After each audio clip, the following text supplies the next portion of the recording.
Alrighty, so welcome back to episode 5 of video game development, and in this episode we're going to be talking about taking our character and putting him into Unity and getting started with our actual video game file. So you should have left off in the previous episode with a character that can walk just like this, and this is where we left off.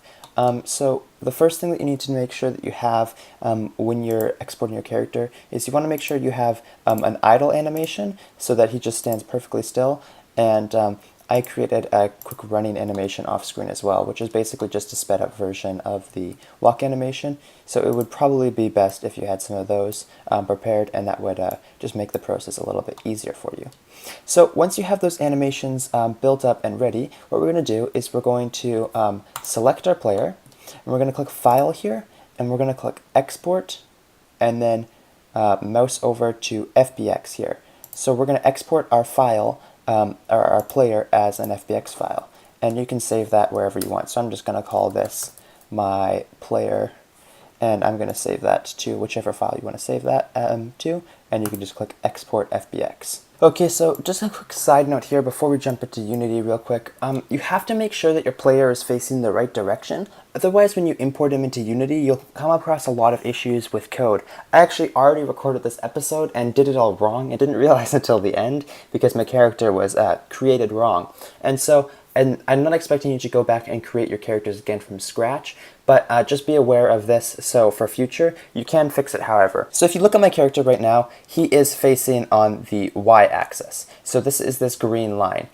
How you can tell is this little thing in the corner here. So you can see when I'm looking like this, the y is up that way, and it's down this way. So you want your character to be facing away from this little y and on the x-axis. So for example, if I were to click tab and edit my character, I originally modeled him like this on the y-axis, not on the x-axis. So if I were to just look at him face on, he would have the little y is basically right here, and the z is up here, and the x is right here, if you can compare it to this little thing.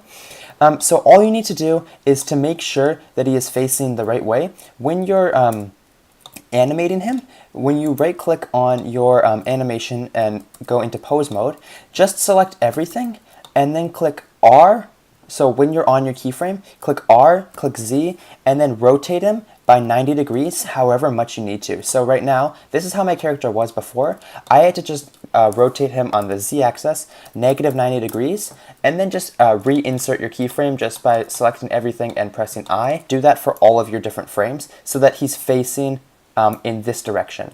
Otherwise, he might be facing sideways or like backwards, and that will result in a lot of problems when you go into Unity. So before you export your character, make sure that he's facing the right direction. Then you can save him, then you can export him, and put him into Unity. As long as you know where your player is saved. So I'll put the link in the description, but you can just go to Unity and download. Choose your version to download just by clicking here and just going through the steps.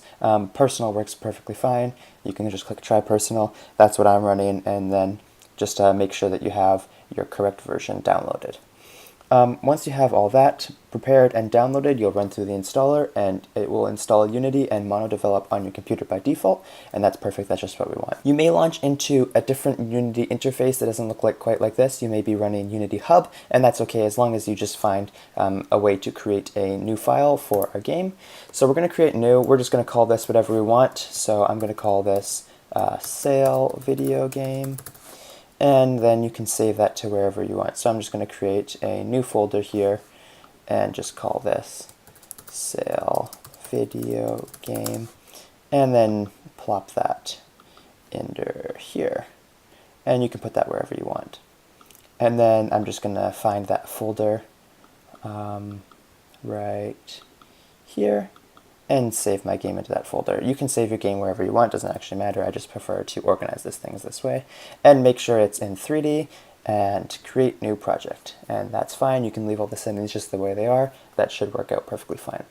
So after a few minutes of your Unity project loading, it will boot into a new file and create all the files you need. And here we are after a moment or two of loading, and you can see this is Unity here. So you can just click over on this Inspector tab for now, and the first thing that you're probably going to want to do is just save, just so that you have the world saved. So basically in this 3D view, this is what your world will look like. And so we want to save that specific world because you can make multiple scenes. So we're just going to go File and then Save Scene, and we can just call this whatever we want. So I'm just going to call this Main World here, and then it should automatically save to your assets file, and then just save, and you can see now you have Main World here. And then directly after that, the first thing that you may want to try to do is move around in Unity, and it's not quite the same as in Blender. You actually use the right-click function, not the middle mouse, to pan around, but then you can use the middle mouse to pan, and the right click to just rotate, and then scroll as well to zoom in or out. And you can see right here we just have a light and a camera as well. So that's the same all as in Blender. And then some basics. Right here you can see you have your project tab, your console tab, animation, hierarchy, inspectors, services, scene, game, anime, all these different tabs. You may not know what they mean. But here basically your project is, you can see right here you have this folder that says assets, and right here it says assets. So basically in your assets, that's a specific folder in Unity, and it will show you every file that you have saved to your Unity project, and it will display it right here in this tab. And so the only thing that we have saved right now is our main world, but that's perfectly fine. In our console, it's just going to show us everything that's being read through the script or Unity that it's trying to tell us if there's an error with anything, so we can just clear that, that doesn't matter. And the hierarchy right here, this is everything that is in your game world. So this scene is our game world, and this is what, if we click our game tab, this is what it will look like when we're actually playing the game. So this is viewing through the lens of that camera now, where this is just looking at an overview of the world. So if I just right click on our hierarchy here and click 3D object and cube, all it's going to do is spawn a cube in our world here, and you can see in our scene we can see the cube just sitting there, but if we go to game, this is what it will look like when we're actually playing the game. And you can simply play and test play your video game just by hitting play up here, and then you can see now you're actually running the game even though we don't have anything set to run. And you can pause the game, and that will bring you back in to the editor, but you're still in game mode right now, you're still playing, so if you make any changes they won't be saved, so make sure you just hit play again to stop playing the game, and then you can make changes. Over here in our Inspector tab, it tells us all the information about our selected objects. So right now, I have this cube selected. You can just click on anything in the hierarchy and it will select that thing and give you all the information about it. Or you can right-click on it in the, or left-click on it, sorry, in the world here.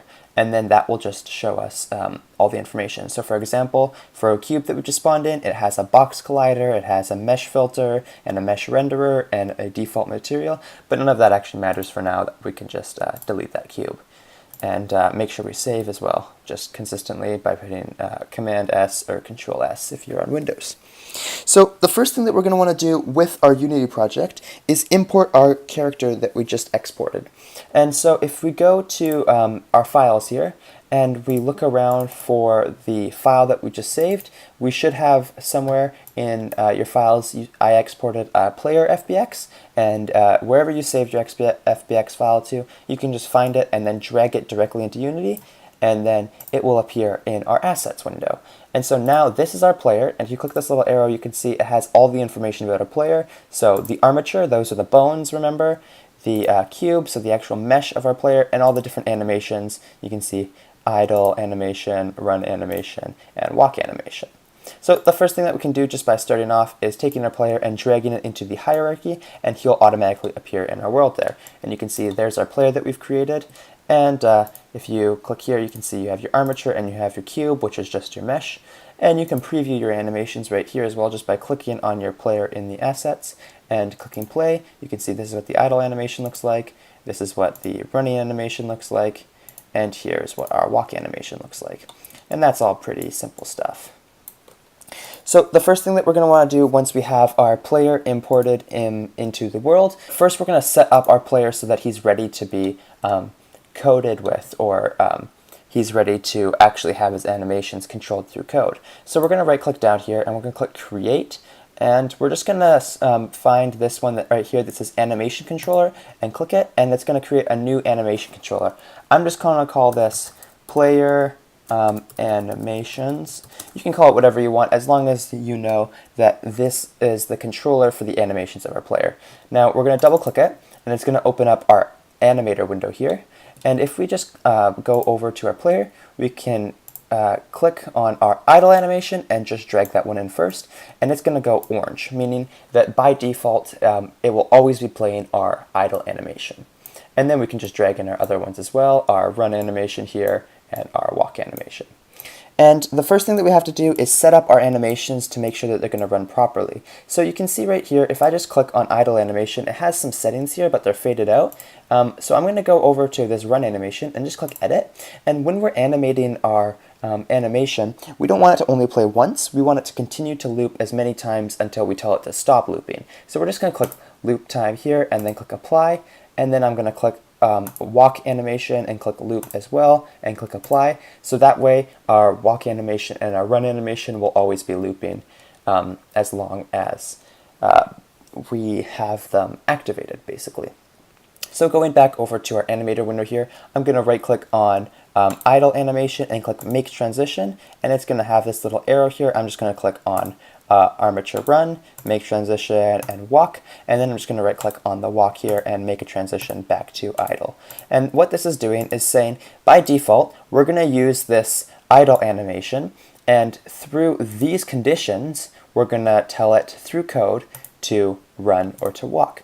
So if I just click on one of these little transitions here, you can see it comes up with this different information about it, and it says the list is empty under conditions. So the first thing that we're going to need to do is make some parameters for our animations to be based off of. So if we click the little plus icon in the corner here under parameters, we can click this plus and just click bool, and then we're going to type in what we want this to be called. So I just want there to be run, and I'm going to create another one, bool for walk. And then what we're going to do is if we click on our transition, which is transitioning from idle to run, we're going to click plus, and we're going to say if run is true, then the running animation will take place. And if we click here, and then we click plus, it's going to say run, and we're going to say if run is false, then the run animation will go back to idle. And then we can do the same thing for walk just by clicking on the transition to walk. We're going to say if walk is true, then walk, and if walk is false, then it will go back to the idle animation. And that's exactly what we want here. And that is everything set up for our basics of starting animating our character. Okay, so now with our player set up just like this, what we're going to do is we're actually just going to download the script file from the description, which I've left there, and you can go into your downloads file and just drag it directly into your Unity project. And that will bring up the player C# script, and this will make coding a whole lot easier for you. So the first thing that you're going to need to do is just double click it, and it will launch into MonoDevelop, which automatically comes downloaded with Unity.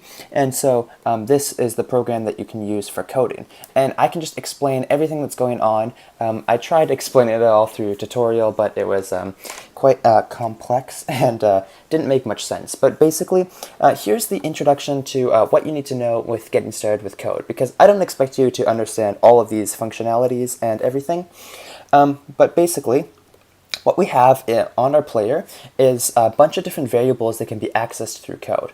So the first thing that we need to do is when we click on our player here, we need to make sure that it has an animator here, and if we don't, we can just click add component and type in animator and click this one, and it should automatically come with one, and just drag your player animation right over this file here so that it says player animations. That means your animator is referencing your file of created your animations. Then we can just take our player component and drag it onto our player here, and you can see it has something called anim and player cam and camera movement and movement speed, and these are all different functions that are accessed within our script. So we can just take our animator here and just click it and drag it right over to this animator slot right here, and we can just take our camera right here from our hierarchy and just click and drag it all the way into our player cam.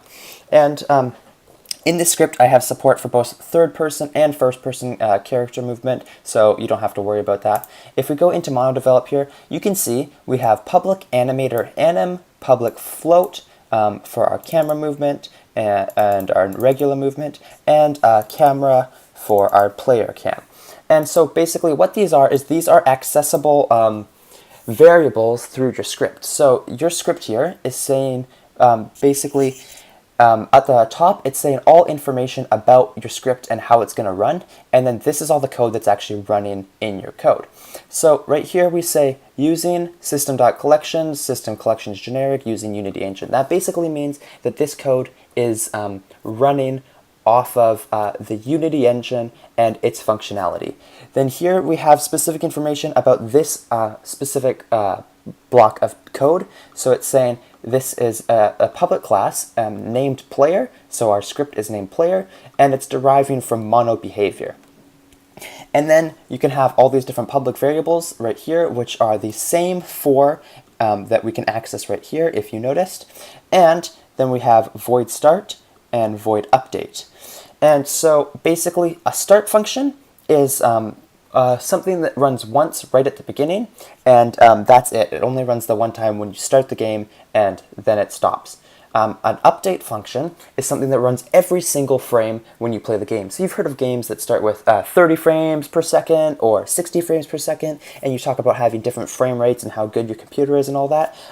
So this update function, this whole line of code runs every single time that a frame happens. And so you can see we have a curly bracket here, and we have a curly bracket way down here, this little orange one, and this is all inside of the update function.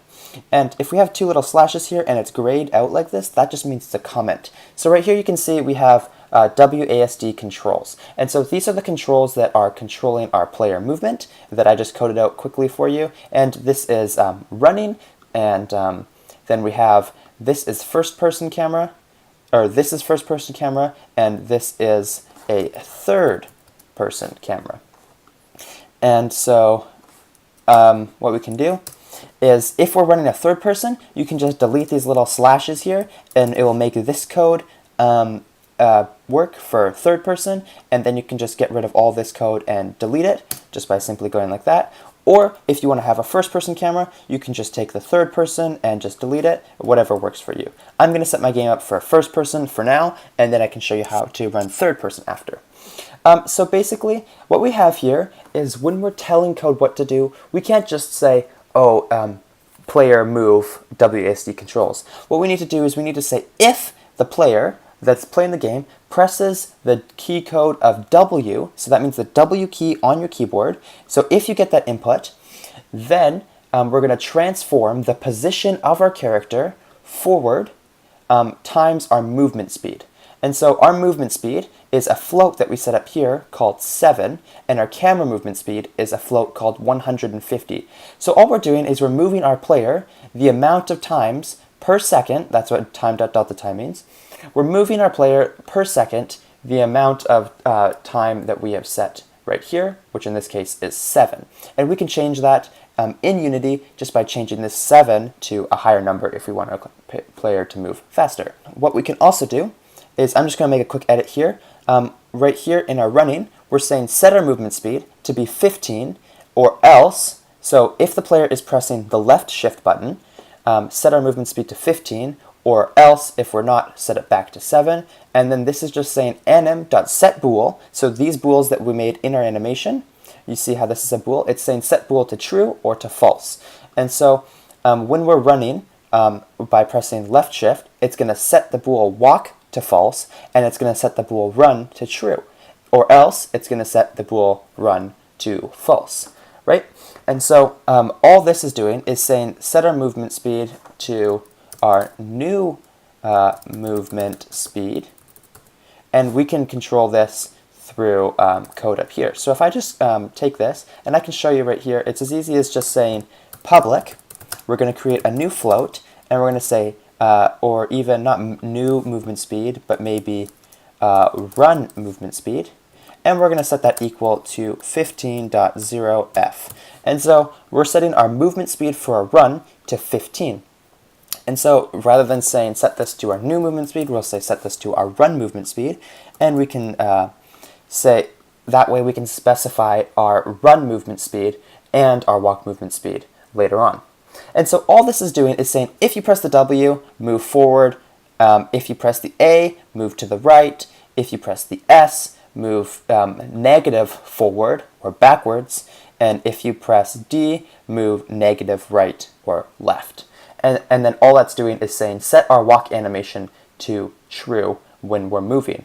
Or else, if you're not pressing D or S or A or W, then don't walk, so it's not adding movement to it, and it's setting our walk animation to false. And the same thing can be seen here for the running script. And then the first person and the third person camera movement is very similar. It's just saying a variable of X is equivalent or equal to the input of our mouse on our X-axis, and then times our camera movement speed, and then we're just transforming the rotation of our camera on the X-axis, which is specified var X by our mouse X movement. The same here, variable Y, input get access Y, move our camera movement times our camera movement speed, sets our player cam dot transform dot rotate on our Y here. So yeah, that's all we need for moving our camera around and our player around, and this will all control our animations. This last line down here is just adding a math clamp, which means it's going to stop our player from looking too far in the sky or too far underneath him so that his head won't spin around in circles. But these functions, like say our player was animated sideways, like I was saying at the beginning of the tutorial, if he's not facing the right direction, if we try to move him forward and he's facing backwards, he's going to move backwards because the forwards direction, which is supposed to be forwards, wouldn't actually be oriented correctly, right? And so if your player is animated wrong, you need to make sure that these things here, forwards and right, and the positive and negative, they need to be changed depending on how your character is rotated if you animated him wrong. So you can download this whole script in the description and just drag it in here. If we go back over to our scene and have our player here, and we take our player, you can see here I have movement speed, camera movement speed, and our new run movement speed that I just coded in as well. And we can just take our camera and drag it in like we did. And so the first thing that we're going to want to do is take our main camera and place it in his head like how we have it there. So if we just drag it right onto our player, you can see it becomes a child object of our player. So now if I take our player and just move him around, the camera moves with him. And that's exactly what we want. So we can go to our player, and if we just click on this little arrow right here, right click on it and click reset, it's going to set the position to 0, 0, 0 on our player. And then you can just take this little arrow and move it right up into his head, something like that. So now when we play on our game, if our script is on our character properly, you can see when I move my mouse around, it's going to move the player's head around, and if I look down and you see I press W, you can see he's actually animating, and if I press Shift, you can see it's the run animation, and it's kind of hard to tell in first person. So what I can do for you here is if I just open up this scene view for you and zoom out, you can see here is a third person view of our player. So now if I play our game, you can see what's actually going on and not first person. So I'm moving, I'm looking around, you can see the camera moving, I'm rotating, the player's looking, and I'm walking, and our player is actually moving how we want him to be with the animations that we've made. And if I press Shift, you can see he runs and he does the running animation instead.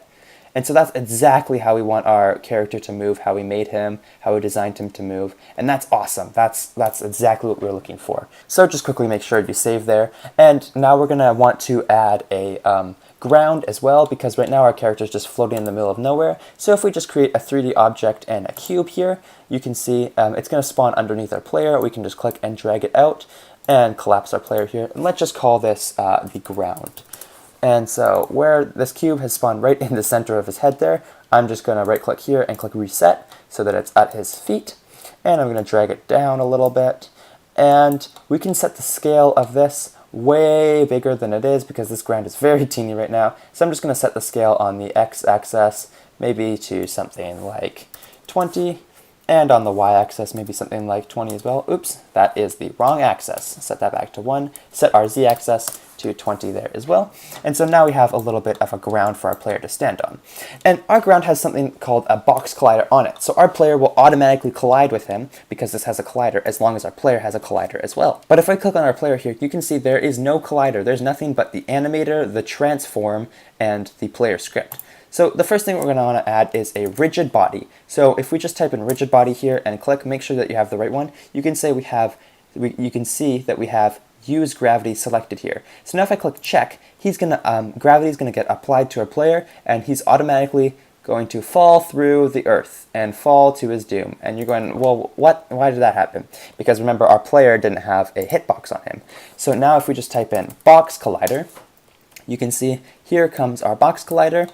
And now you can see it's this teeny little green box at his feet. So we can change the size of this, maybe something like 4 or 8. And yeah, so it's going halfway up his leg, but it's also going through the ground there. So we got to move it up on the y-axis, maybe 3 or 4 there. And that looks pretty good to me. So you can see it's as tall as him now, but it's not as wide as him. So we set it maybe 2 or 3 or even 4. I like 3. We'll set it to 3 wide, and we'll set it to 2 thick as well. So now this box collider is on him, so that when we play the game, you can see he falls onto the ground, and now he's just standing on the ground. And he can move around and walk around on this little platform that we've made. But if we go off to the edge, he's just gonna fall, and he's gonna tilt, and he's gonna fall off. And then he's just gonna fall to his doom forever. And so what we need to do is we need to make sure that the correct orientation is set to our player. So under this little tab on rigid body here, if we're still click on our player, you can see we have this little section called constraints, and we can just click freeze rotation under all of these X, Y, and Z. And so that means that our player won't be able to rotate at all unless it's controlled through code. So with the rigid body, it's not going to let him move at all. So we can still spin our camera, we can still move around, we can still look around, we can still walk. But now if we go off to one of our edges here, you can see nothing. I'm not going to fall, I'm not going to twist until I get fully off the edge, then I'll just fall right off, and I'll still fall to my doom because that's the way gravity works. And so that's how you perfectly apply gravity and everything to set up your player. So what if you want to have a third person game? We don't want to put our camera in the head then. All we simply want to do is disable some of the features that we had to create for first person. So we're going to take our main camera and just click on it under our player here, and we're just going to drag it back to wherever we think is good. And for me, I like to drag it up a little bit as well. And if we just click the rotation tool, we can just rotate it down so it's looking at him a little bit. And now what we're going to do is we don't want our first person camera to be activated, we want our third person camera to be activated. So what we can do is we can just get rid of these backslashes here, just like this in our code, and we can delete all this first person code because we don't need that if we don't want that, of course. And we can just get rid of all of that so that all we're controlling is the variable of the x-axis, or which direction the player is looking at, sorry. Also, make sure you save, of course, because that is very important.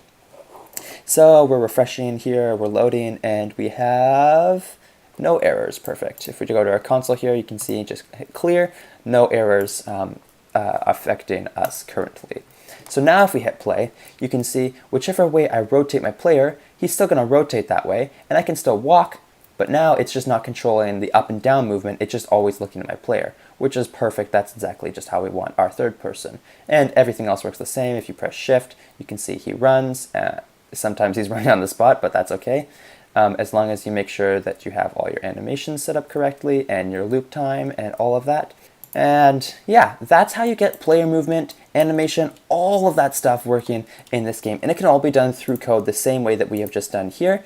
It's just a matter of playing around and just exploring with code, seeing what you can do, and it really opens the doors to the possibilities and the future of video game development and where you can go with that. You can make your platform bigger if you want more area to run around. You can take in some other assets that you made in Blender and bring them into Unity the same way you brought your player and just spread them around, change their size and their colors and all sorts of different stuff. And then just start to build up your game world and see what you can get. And hopefully by the next episode, we'll be able to move on to something new. So thank you all so much for watching this episode. I hope you enjoyed, and I hope you were able to keep up and get your player moving in Unity. If you have any questions, feel free to just drop them in the comment section below, or ask me in person, of course, and I'll try to get back to you as soon as I can. So hope you enjoyed. See you in the next episode, and bye-bye for now.